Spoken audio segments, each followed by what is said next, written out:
RFI et France 24 présentent Mardi politique.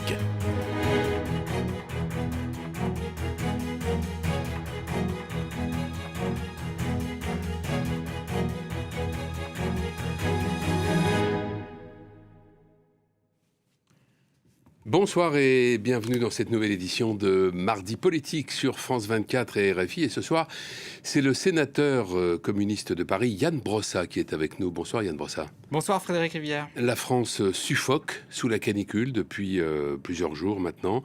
La question de l'adaptation au réchauffement climatique est de plus en plus prégnante et manifestement de plus en plus urgente. Est-ce que les communistes ont des solutions efficaces et surtout qui pourraient être mises en œuvre assez rapidement pour faire face à ce phénomène?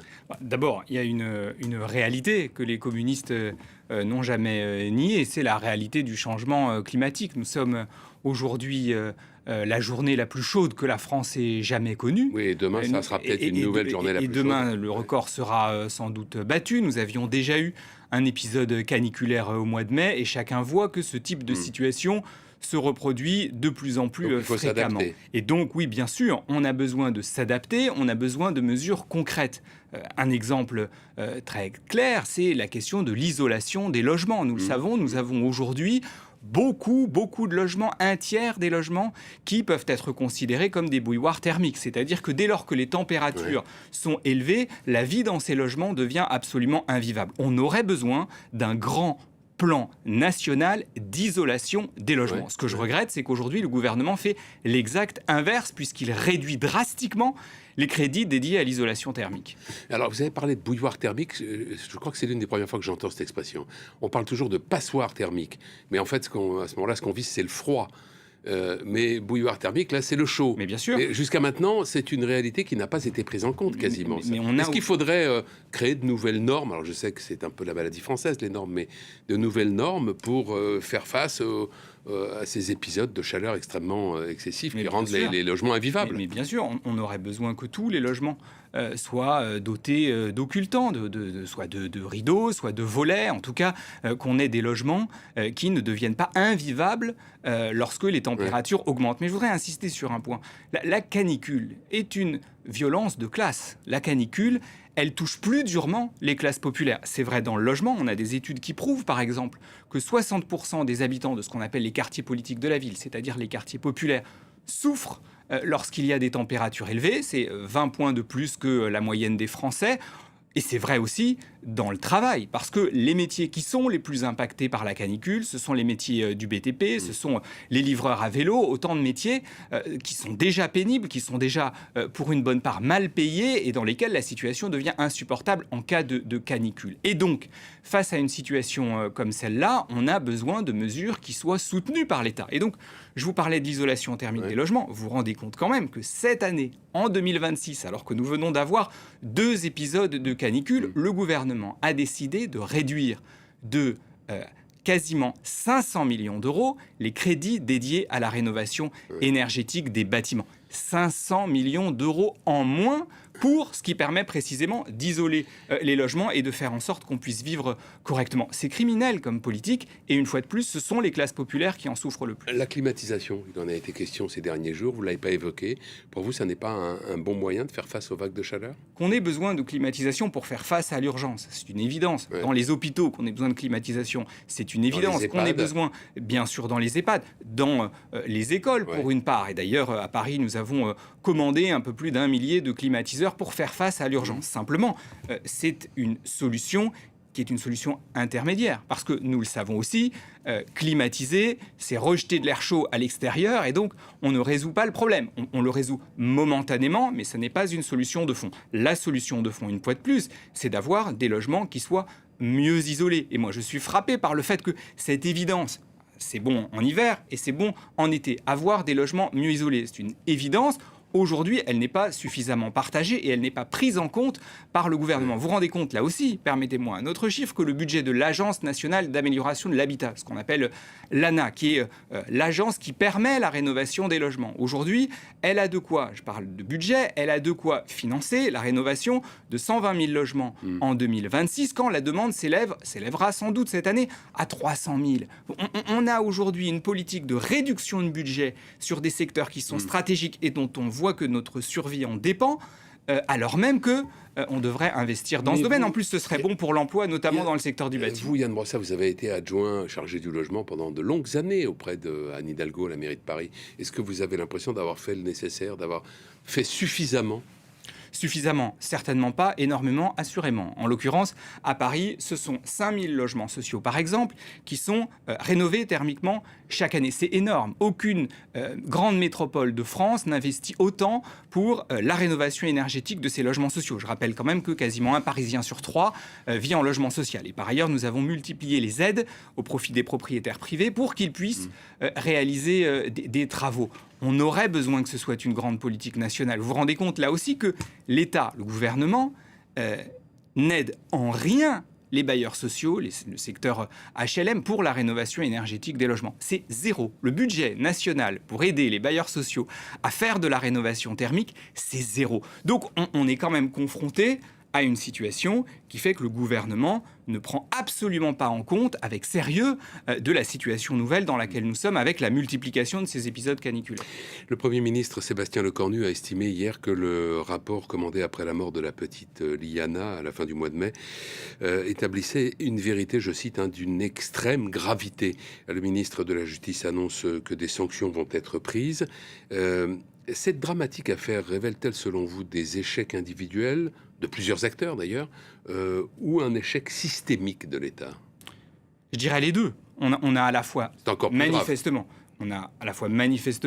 et ce rapport d'inspection le montre, une multiplication d'erreurs individuelles, mais sur fond plus global de sous-investissement massif et durable. D'ailleurs, ce gouvernement-ci n'en est pas le seul responsable dans le secteur de la justice. D'ailleurs, là aussi, les chiffres sont têtus. En France, on a 11 magistrats pour 100 000 habitants. C'est 2 fois moins que la moyenne européenne. En Allemagne, c'est 24 pour 100 000 habitants. Donc, on a un sous-investissement dans la justice dont on paye le prix. Je ne nie pas les erreurs individuelles.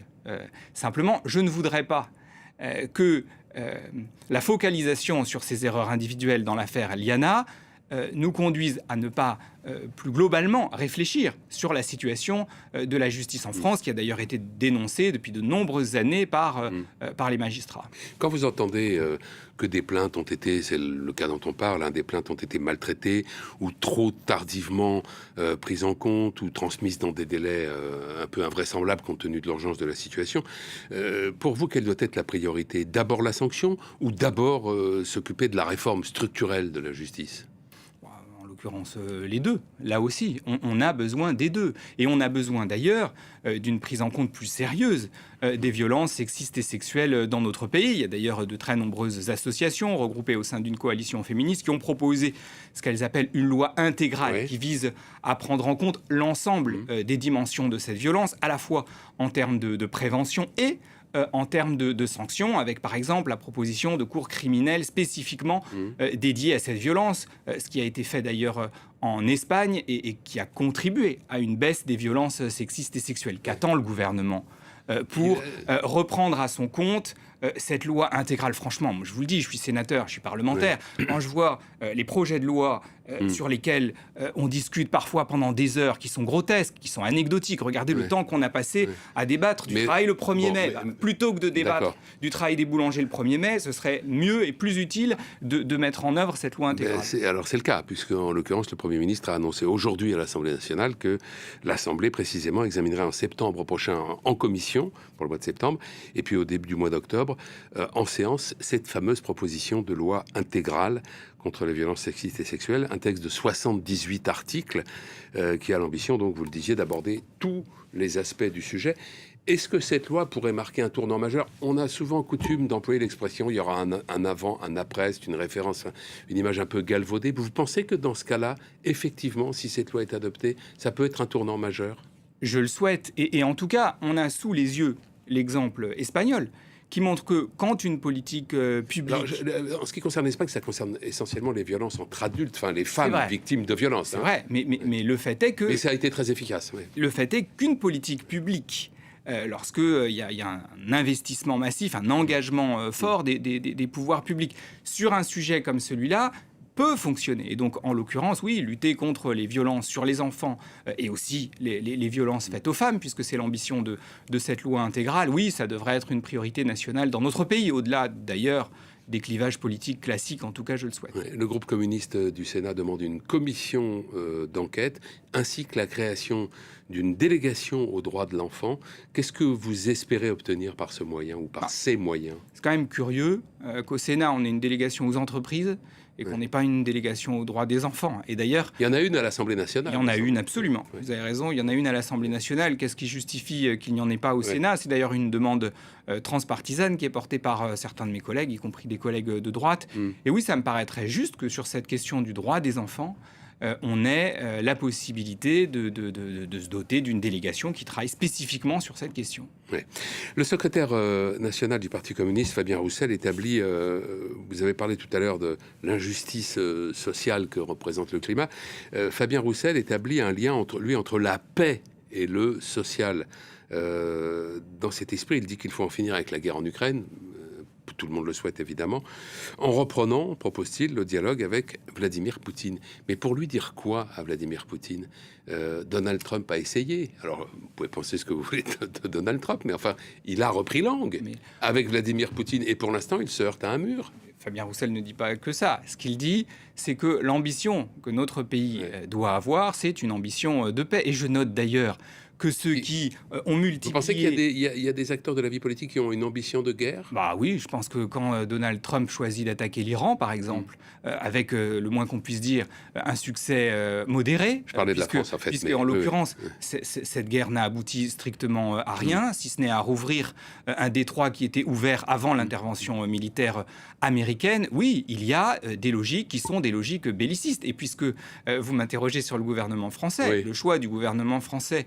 d'ailleurs soutenu par une bonne partie de la classe politique, d'accorder des milliards d'euros supplémentaires aux dépenses militaires au détriment des dépenses sociales, c'est la démonstration que ce que Fabien Roussel est juste aujourd'hui, et a fortiori dans les années qui viennent, au vu de la loi de programmation militaire. On va demander aux Français de se serrer de plus en plus la ceinture, on va remettre en cause notre modèle social pour financer une politique d'armement tous azimuts. Moi, je l'assume parfaitement, ça n'est pas ce que je souhaite pour mon pays. Et en l'occurrence, je préférerais qu'on investisse dans les sujets dont on a parlé tout à l'heure, plutôt que de faire exploser nos dépenses militaires. Ce réarmement de la France, cette augmentation budgétaire pour les armées, elle est justifiée, en particulier par le président de la République, par la menace russe.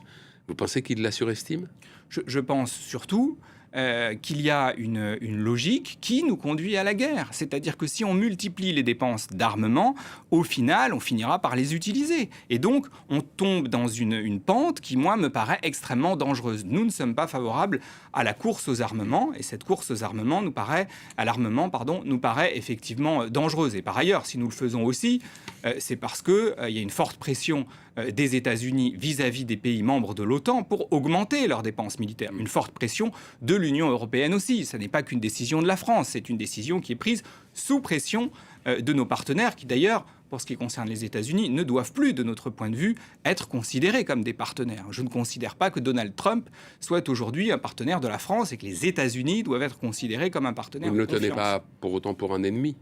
Non, je ne suis pas pour une logique de guerre, donc je ne suis pas pour désigner des ennemis. Mais en tout cas, revenir dans une logique de guerre froide ne me paraît pas de bonne loi. Le congrès du Parti communiste français va avoir lieu dans quelques jours. Ce sera les 3, 4 et 5 juillet. Est-ce qu'à l'issue de ce congrès, on saura s'il y aura un candidat à l'élection présidentielle, un candidat communiste ? D'abord, vous avez raison de le dire, nous avons un congrès qui aura lieu les 3, 4 et 5 pas compliqué d'avoir raison en disant ça. À Lille. Bah si, parce que ça prouve que nous sommes un parti démocratique et c'est bien.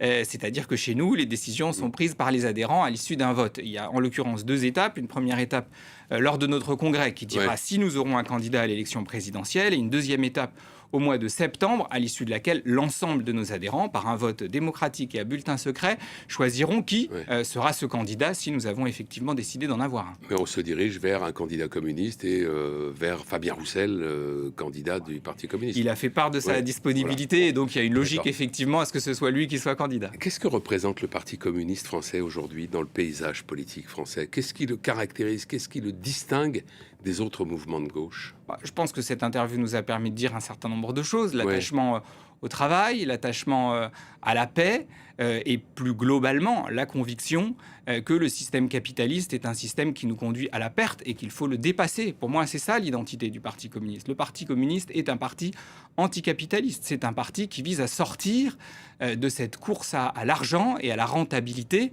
qui nous tue socialement, qui nous tue sur le plan environnemental, et on le voit singulièrement en ce moment. Tout dans notre monde appelle à un dépassement des logiques capitalistes. C'est pour ça que le Parti communiste est là. Vous pensez que le Parti communiste a encore une pertinence donc en 2026 ? Pourquoi, selon vous, l'audience du Parti communiste est-elle devenue si faible depuis maintenant plusieurs décennies ? Peut-être parce qu'il n'a pas été suffisamment capable ces dernières années de montrer cette alternative au capitalisme qu'il souhaite construire. Peut-être parce que nous sommes apparus trop dans l'accompagnement du système tel qu'il est. Le Parti communiste, il n'est pas là pour accompagner ce système. Il est là pour le transformer. Il est là pour sortir, une fois de plus, de cette économie capitaliste dévastatrice. C'est ça le rôle du Parti communiste. C'est ça l'ADN du Parti communiste. Nous avons sans doute un peu de boulot pour nous faire comprendre et pour mieux être identifiés à ça. Mais en tout cas, pour moi, c'est ça l'ADN de mon parti. Et plus prosaïquement, est-ce que ce n'est pas aussi parce que Jean-Luc Mélenchon, qui est déjà en campagne, lui, pour 2027, a à peu près tout raflé à gauche ?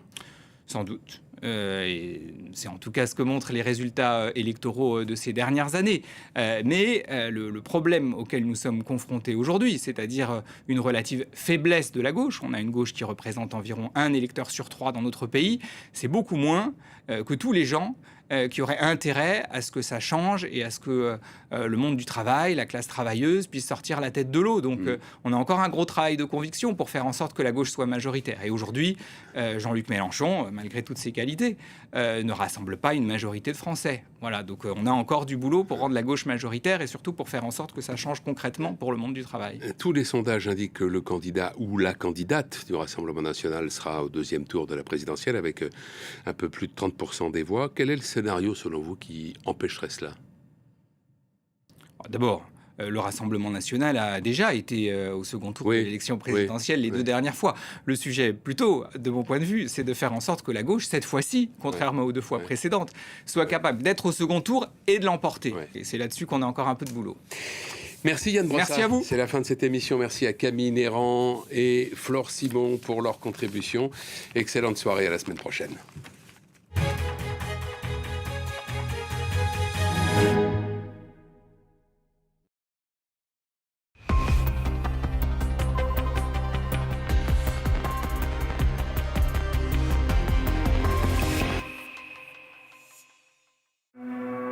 Aujourd'hui, ce n'est pas un jour à faire du jardinage.